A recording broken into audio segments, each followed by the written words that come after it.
Édouard Philippe était en Martinique aujourd'hui. Ce matin, il s'est rendu à la maison du Belley avec Corinne Jean-Joseph et Patrick Guiteau qui lui suivit. Il a répondu à une invitation de Bruno Nestor-Azero. On regarde ce reportage.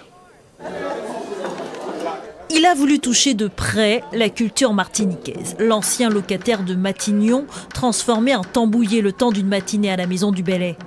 Édouard Philippe, qui n'a eu aucun mal à maîtriser l'art du tac-pitac-pitac-tac.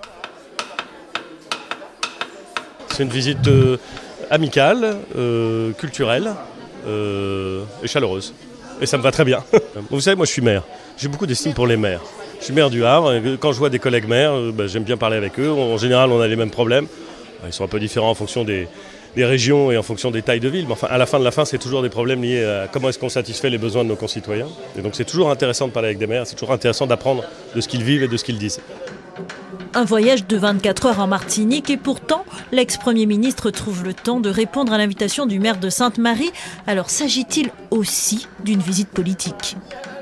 Je suis pas là pour parler de ça. Je pense que c'est des sujets intéressants. J'aurai l'occasion de m'exprimer dessus. Mais là aujourd'hui, je suis pas là pour parler de ça. Je suis là pour découvrir. Pour le maire de Sainte-Marie, l'éventuelle candidature d'Édouard Philippe à la présidentielle n'est pas encore à l'ordre du jour. Pour autant, il considère l'ex-premier ministre comme une personnalité très importante. Si demain matin, Édouard Philippe se présente en tant que candidat pour la présidence de la République française, je verrai en fonction des autres candidats lequel je choisirai. Mais je veux quand même rappeler que il a été un très bon Premier ministre et c'est l'une des personnalités la plus populaire, je crois, de France. Je sais faire la différence entre la période des tréteaux électoraux où nous menons campagne et celle de la responsabilité. Lorsque nous sommes en responsabilité, nous le sommes pour satisfaire nos populations. Donc forcément, je mets en place tous les moyens, tous les réseaux, tous les partenariats dès l'instant où ceux-ci sont porteurs pour ma ville, pour mon territoire et pour mon pays, tout simplement. Une chose est certaine, Édouard Philippe prépare méticuleusement sa candidature pour la présidentielle de 2027.